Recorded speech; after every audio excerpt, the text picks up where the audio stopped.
So I wanted to make this video as my 15 weeks to sobriety journey. It's been 15 weeks, over 15 weeks since I quit alcohol, over 15 weeks since I quit cannabis. It's been over 2 years since I stopped smoking cigarettes and all forms of nicotine and tobacco.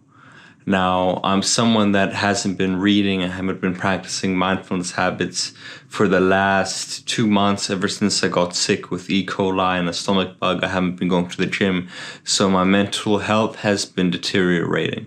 But now I'm proud to say that I'm in good health again, and I'm going to start going to the gym again tomorrow. I'm going to renew my membership. I'm going to start reading, practicing meditation, probably doing yoga. I'm going to take it a little bit easy on the yoga. My flexibility really isn't there, so I'm going to start small, maybe like 5-10 minutes a day, and I'm going to just start doing these practices that I've preached in the past to help keep me grounded. As for reading, the first book now that I'm going to read is Jordan Peterson's 12 Rules to Life. And I know for some, Jordan Peterson is a controversial figure. If you follow him on Twitter, I don't follow him on Twitter, I follow him on Instagram.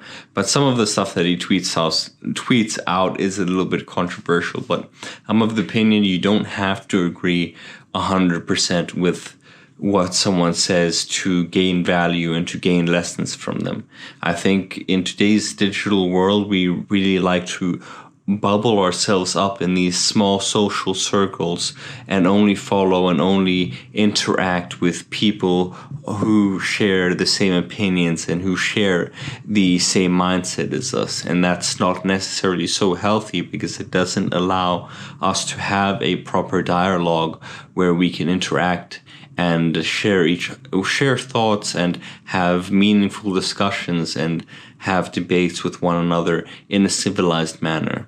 Now, this is the internet, so social media, especially Instagram and Twitter, it's kind of a joke. It's better for your mental health to just stay off those platforms if possible, unless you're doing it for your job.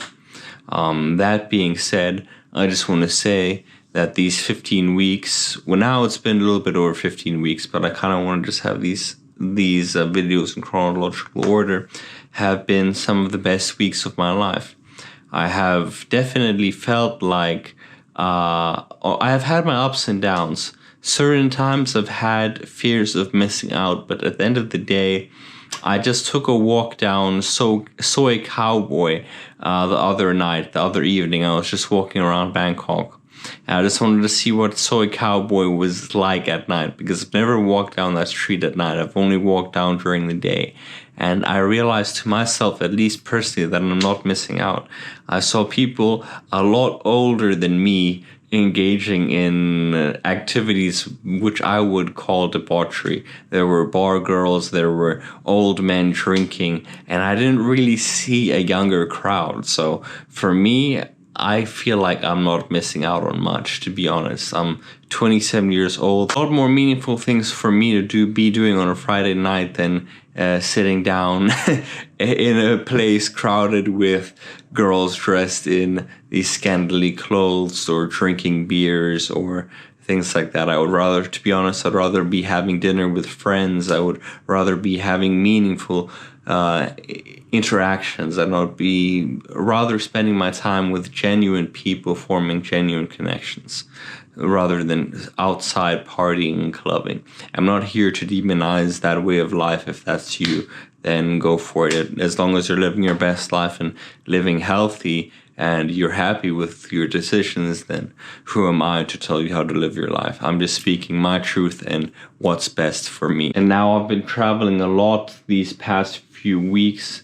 I've been in Philippines, I've been in Vietnam, but now I'm back in Bangkok. So now I think I'm going to start looking for a longer term accommodation and start getting grounded. Like I said, I'm going to start going to the gym again. I'm probably going to look for a Muay Thai academy just so I can meet other people that share the same passions as me, as maybe fitness and maybe even a yoga studio, so I can just have like-minded individuals around me that share the same hobbies that are not revolved around drinking. Because at least here in Bangkok, I notice, at least for the older expats that I see, they tend to be day drinking. They tend to be day drinking at bars or doing this and that, and I don't want any part of that life. Like, when I'm an older individual, I want to have a settled down life with a family. I don't want to be some old man walking around with some young Asian woman, and like that. I'm just saying this from my perspective. This is my truth. I'm not trying to throw shade at anyone, but when you've traveled around different countries of Southeast Asia, you see this as a common practice, unfortunately, for what it is. But I just want to say that during this journey of sobriety now, that it's been over 15 weeks since I've quit cannabis and quit alcohol. It's been one of the longest times that I've actually been sober from cannabis, and it's just been freeing for my mind. Even through my ups and downs and my temptations, I've never succumbed to the temptation of trying to smoke cannabis again. I've smelt it a lot now since I've been back in Bangkok, and I've been kind of tempted to try some gummies, but at the end of the day, I know where that's going to lead up. I know that my baseline dopamine levels are going to go to an all-time low, and I already know the cycle because I've relapsed so many times. There's so many other mindfulness hobbies and practices that I can truly attain that enjoyment out of life, and that gives me that gratitude for just being in the present moment and being connected with nature, being connected with my surroundings, being connected with genuine people, and just enjoying life to its fullest. And that is just my message for today. Like I always say, growth over perfection. Even if you have your bad days, it's not worth picking up that substance if you're someone that struggles with addiction, whatever it is, because at the end of the day, it's only going to lead you down to a darker path. It's only going to set you back from becoming the best version of yourself. So that's my message for you today. Act in a way that your future self will thank you for it. And remember to do the hard work, especially when you don't feel like it. Your boy Mitra out. Peace.